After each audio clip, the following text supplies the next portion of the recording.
Hello everyone, my name is the Phawx. This is Pandora's Box 5S. These are interesting devices. I've been waiting for a while for something like this to come out, and I'm glad that they're finally starting to come out. I'm looking forward to future iterations. Thank you very much to GearBest for sending this out to me. Without you guys, I wouldn't be able to show you these or do the reviews, so thank you very much. If you're interested in this device, you can go ahead and look at the link in the description field or at the pinned comment of this video, and it'll have a coupon code attached to it, so you can go ahead and get a little discount on it. With discount, you should be around $160, and that is reasonably good. So if anyone has followed my channel, or if you haven't, if you're a recent subscriber, you can go ahead and search. I've done a do-it-yourself cabinet for the Raspberry Pi 3, and I made a barcade myself. So I had to drill out everything. I got black PVC. I got 3/4 inch black PVC, and it came out reasonably well. Not super nice looking, but well enough that I was happy with it. All in, including the monitor, we were in at like $330. So this is sitting about half the price without a display. So that's pretty economical. It's inexpensive for what you're getting. These buttons, these switches, they're okay. That's one thing that I wish that they improved upon. These are convex buttons, and I wish that they were concave. So they're they're pushed out instead of being pushed in for your button, your finger to like sit in a little cavity. They also feel a little crunchy, just a bit. They're okay buttons. The joysticks themselves, leaf switches, these are fine. I don't know what kind of brand joystick it is. It works well enough. These yellow shaft pieces that cover the inside joystick, I'm not a big fan of. So that's one thing that I would have liked to change, but it's not a big deal. The controller part of it works well enough, and the buttons work well enough, especially once you start breaking them in. One thing that is worth noting is that let's go ahead and take a look on the inside of this. So it's actually super easy to open. There's just 3 screws here, and this is on hinges that you can see. So it's almost like they want to allow people to go ahead and open this bad boy up. So you can go ahead and like replace these switches, replace the joypad. It's really nice.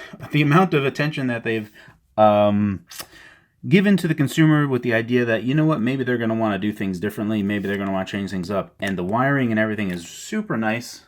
All wired real well. There's not a big like nest of craziness. It's all like really well done. So good job to the Pandora's Box guys for making this. Right over here, you'll see this is the HDMI port. I have had problems connecting it to my set as well, and I've looked up online.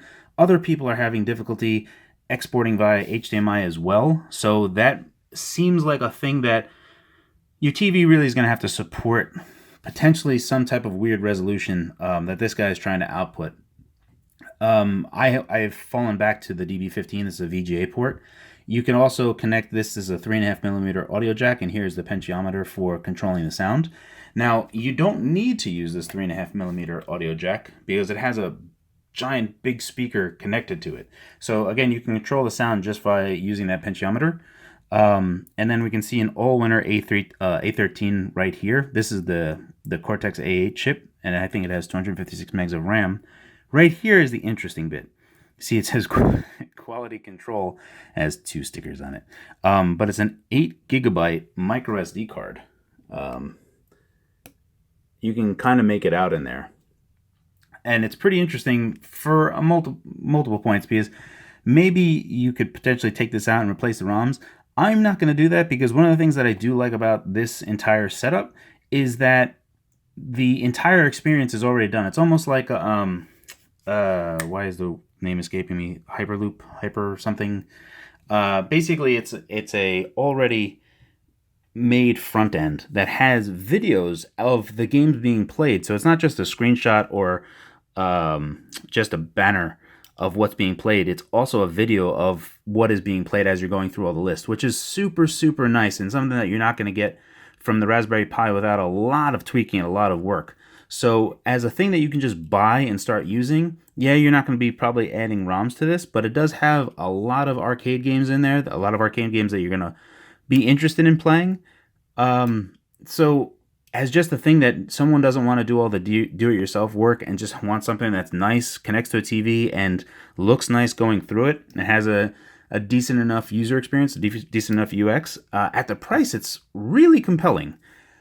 So, the other thing that I didn't show you is the LED strip right here, which will go through and illuminate through this plexiglass acrylic, and that'll illuminate it. Now, you could also get different overlays. They sell them, so there's a lot of different choices. They have ones that are kind of neutral, where you just have like red and blue and swirls and stuff. So it's not like animated or themed like Street Fighter or Tekken or whatever. It's just kind of a red clash blue thing. So yeah, that's the inside. That's showing you what we got on the guts, and I've played it a bit. I played it a bit with my son. We played a few games. Everything's running well. I really like it. I think this thing is amazing for the price. At $160, it's like these hinges. Just look at the craftsmanship of it. Like how everything is put together. Really, really well done. The only thing that I would say is this HDMI port is flaky. And I think that has to do more with the A13 rather than the build quality of the people that were making this. So it's just one of those things where it's going to be hit or miss. But you can always fall back to DB15, and it has a built-in speaker, so you're still only down to one cable essentially outside of powering it as well. So that's it. I do recommend it. I would, I can fully say that I fully support this device. I'm going to go ahead and show you the second part of this video where we're going to be playing some games and showing you some of the game list. So that's coming up now. All right, so this is how it looks in the dark, just so you can kind of see the LED illumination and what's going on. Here you can see I have a DB15 port right here. And I'm not using the 3.5mm audio jack. Here's the speaker. So it does get reasonably loud. And then we just have this power cord right here, HDMI I'm not using right now, and right now we are in the configuration setting, which is a little button on the back where it's a CFG setting. So very quickly you can go in and kind of just do all of your tests, make sure all your buttons work and all the stuff, which is great. So having a nice interface for making sure that your buttons work when you get it. So it's just a thing to make you feel better that you don't have to play a two-player game and wondering if a certain button is broken or not. You can just go straight to it. The credit setting one is pretty interesting. I would just leave it on free play. So it's just kind of instructing MAME or whatever emulator they're using, most likely MAME, to kind of override any particular settings for putting in credits. So that's just an easy way to do it. This, you can't change the exit game mode, which is going to be this play pause button right here. Auto exit is nice. You can change this to be off. But if you wanted to set it up in a place that is kind of always on and has like an attract mode, you don't want someone, like, if you wanted to make sure like you're the only one that's going to be playing it, you're going to want to turn that off. But if it's going to be like a community type of device, having it auto exit will be nice. Quality optimization, I turn this off because it just looks like HQ2X, HQ3X as a filter, a scaling filter. Basically, you're smoothing adjacent pixels by looking at... It's a form of interpolation, sort of. I'm not a fan of it. I just prefer the regular pixel look, so I keep it like that. Here, you can actually change individual settings per game. Additionally, you can... where is it? Additionally, you can edit games list right there. You can actually minimize the amount of games that are available to people, or you can also have a favorites list.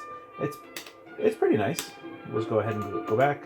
Bookkeep does nothing for me, so I'll go ahead and click save setting and reboot, and we can see Pandora's key. I guess I don't know why they say it's Pandora's box for US market, but in any event, it's Pandora's key. And then we're gonna rock out to the intro. Let's blast this thing.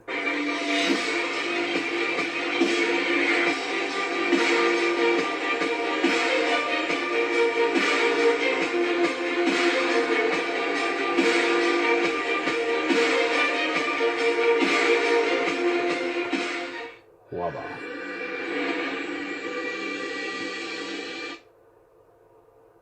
And then it kind of like stutters for a second and then loads proper into the UX.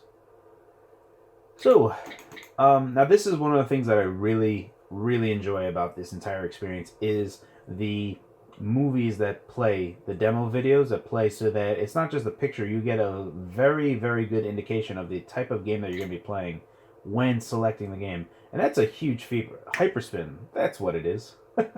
HyperSpin can do this, but it's a lot of configuration, a lot of work. So it's nice to have something that you can just buy.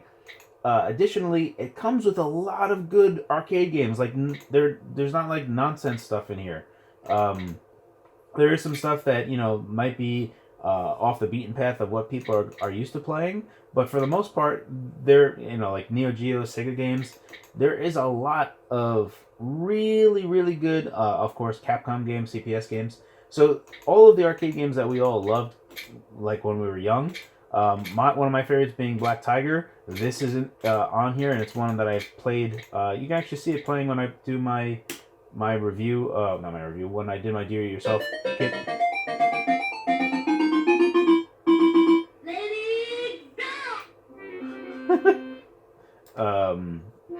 I just really enjoy Black Tiger.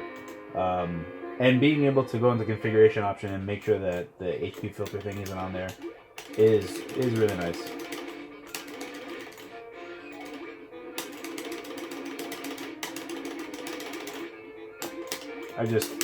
It's super nice. So what you would do is once you want to get out of the game, you're going to press play pause, and then you're going to have this pause menu come up. And you can go ahead and click exit, and that'll bring you back to the main menu, where you can kind of go again. Let's see. I mean, like you have your like Dungeons and Dragons. These were excellent arcade games. These were made by Capcom, I believe. So that's there. What else do we have? And obviously you can do down and up to do individual and left and right to do a full page to do their pagination. Oh, G.I. Joe, look at this. Yes. Yes, I would love to play that. What else do we got? Gangbusters. And then you have, the entire suite of Metal Slug playing on this. Just go ahead and show you that real quick. All of the King of Fighters. I mean, come on. They've done an excellent job of it's still a lot of stuff on here, and even some stuff like Liquid Kids I've never played before, but it looks interesting enough. I'm a big fan of just arcade games in general. Magical Drop, these are Neo-Geo games, right? Mario Bros. Marvel Superheroes. Marvel vs. Capcom. So let's go ahead and just play that, and we'll kind of just see how the controls feel.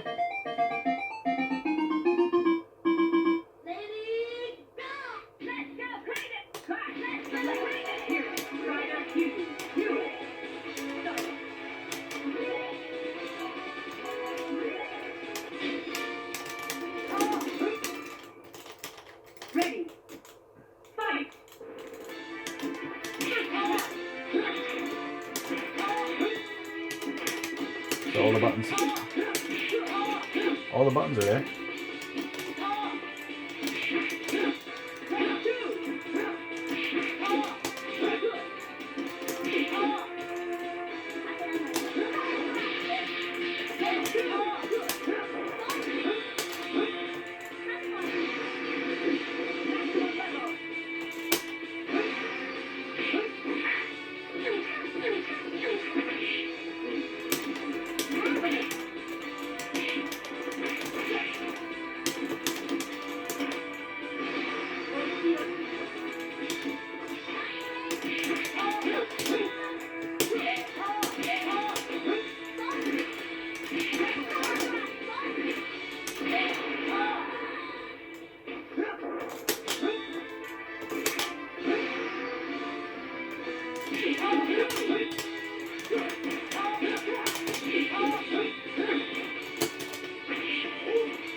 God damn it.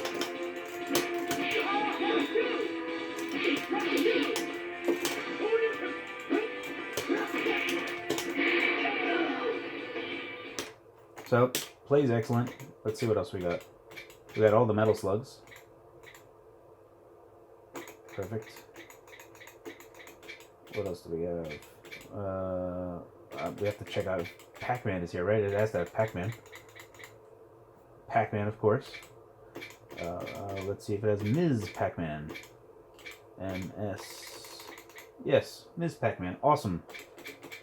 What else? So you have your classic arcade games. You have your Neo-Geo, CPS, Sega, Street Fighter. Perfect. Great. Oh man, look at all these Street Fighters. Oh, nice. Strider, Success Joe. Yeah, so, yes, Teenage Mutant Ninja Turtles. They have, Simpsons? They have Simpsons? If it has Simpsons, then it's pretty much set, right? Like, it does everything that we need it to do. The Konami type of arcade games. No, it doesn't have the Simpsons. Or maybe it's the... Oh, Simpsons! Woo! So, yeah, it has everything you could possibly want. Sonic the Hedgehog. What was the arcade game? It has Teenage Mutant Ninja Turtles. Is that Turtles in Time? Yeah, awesome. Yeah, I'm a huge fan of this. It has every arcade game that I could possibly care about. Obviously, it doesn't do Mortal Kombat 2, so there's like a limit. Like past 1992, 1993, you're going to start having some games that are not showing up because the chip is just not powerful enough. But for the most part, it is. It does all Neo-Geo, CPS, Konami, Sega, Capcom, older arcade games, and they did an excellent job of picking the ones. Oh yeah, where's the X-Men? Yes, the X-Men arcade game, made by Konami. It's an excellent game, an excellent two-player game as well. So, really, really recommended for the price. Obviously, the HDMI. If you only have a device that only takes HDMI, then okay. But it does have DB15 out as an always method of being able to get out, and it does have a built-in speaker, so you don't have to worry about 3.5 millimeters and a whole bunch of other nonsense. Man, Zybots! I used to love playing this game. Excellent choice of games, and a lot of them. Really, really recommended. The fan, I just noticed now, is kind of loud, but not something that I kind of just drowned it out. But yeah. So this is Pandora's Box 5S. Really inexpensive for what it is. Thanks so much for watching.